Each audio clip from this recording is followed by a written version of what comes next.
Alright, so as you guys saw in the last video, working on the EK, we got the engine in, got it running, kind of. At the end of the video, if you made it to the end of that long-ass video, I said that I had swapped out the fuel pump, or that I was going to swap out the fuel pump. Well, that's done already. Did that off camera, swapped that out. It's running a lot nicer. I do still have to do ignition timing, which I'm pretty sure is also probably part of the cause of the misfires and whatnot. Today, on the other hand, we have a brand new fuel filter from Honda and some fresh valve cover hardware. Make it look a little prettier on top. So that's what we're doing today on the EK. And then if we come out here, I brought the hatch. The wheels are back on the hatch. The baskets are back on it. I also have some more interior parts that I'm going to be swapping out. So, as you can see in here, we've got the cluster, the attack cluster, and the cluster HUD. We've got the new center console and a few other parts. I've also got some new tools over here. So we're going to be putting these tools away and swapping out, hopefully swapping out some of these interior pieces to clean up the hatch a little bit more for Honda days. I do have a new hub. I have a new steering wheel hub. The correct one, the Nardi one, that'll match the steering wheel. That should be here on Wednesday, so that'll get swapped out so that there's not just a big hole in the middle of the steering wheel, and it'll actually have a horn button. So that should be here. We also have a new exhaust coming this week for the EK, since that exhaust is a little screwed up. And a few other things should be coming in. Oh, and I got coilovers on order for the hatch. Coilovers, rear tow arms, and rear trailing arm bushings. So everything suspension-wise, other than the lower control arms front and rear, are going to be brand new. I already have Skunk 2 upper control arms on this for the camber adjustment. I also ordered sway bar bushings and end links so I could put the DA Integra sway bar on the front end of this.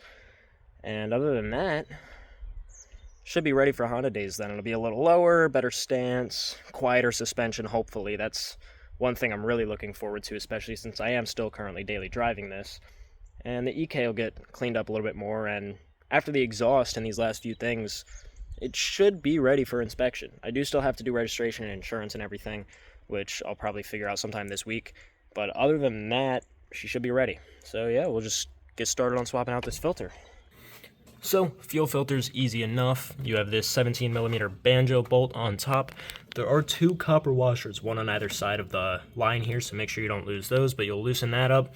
I would recommend laying down a rag so that any fuel pressure that is in there when it gets relieved, it doesn't just drip all over the engine bay. And then underneath, we have a 14mm flange style nut here that goes in the bottom of it. So you'll loosen both of those up, take them off, and then there should be a 10mm on the back side right there. You'll loosen that up, and that'll loosen up this like clamp bracket around it, and then you'll just slip it out the top and put the new one in. So let's get started on that. So almost there. We are out. Yep, and the whole thing will fall out just like that. And now we'll go grab the new one. Luckily, if you buy OEM, it comes with new washers, so you don't have to worry about the washers that were on it.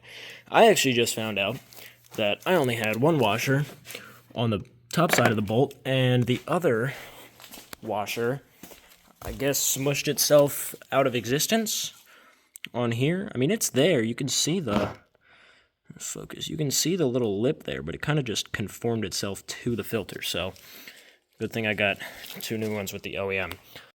All right, new filter is in.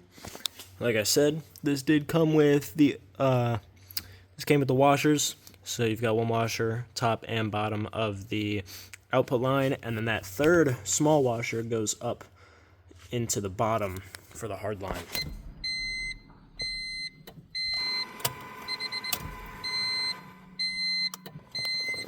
All right, let's go check. And we got a leak. After further investigation, that little washer that goes underneath at the hard line was not sitting perfectly centered and got crushed a little wonky, so it wasn't sealing properly. So, I'm just not going to run it. I tested it already. I don't see any leaks yet. Obviously, as time goes by, I'll have to keep an eye on it and make sure. But it's a flange fitting, just like your brakes. They don't use washers or O-rings or anything like that. They use the actual flange to seal. So, like I said, we fixed the fuel leak at the filter. I put my new valve cover hardware on, and then I kind of just went on a cleaning rampage, or at least interior cleaning rampage, so we've got shit everywhere. But the cabin is looking pretty damn good. I mean, obviously, a lot of this is going to need to... Oh, I broke the clip. Is going to need to be gone over with, you know, a shampoo vacuum and everything, because there was mice, rats, whatever, living in this for a little while. But like I said, the cabin doesn't look too bad. There wasn't much remnants of there being animals in here. Seats are all right. Carpet's looking good. Floor mats are still pretty decent too. But the real problem is when we come to the back. I have the carpet and everything pulled out, all of my parts and stuff that you can see they chewed through there, but yeah, this is disgusting. Smells rancid back here. Everything is soaking fucking wet. It's just disgusting. And I don't really know what to do about that. I had planned on having a friend of mine fully detail the interior for me. I might still give her this to have her try to clean that. You know, give her a little extra because that's also kind of soaked. But I don't want to give her the car like this. I don't want to be that much of an asshole. So I'm going to have to figure out what to do about all of this.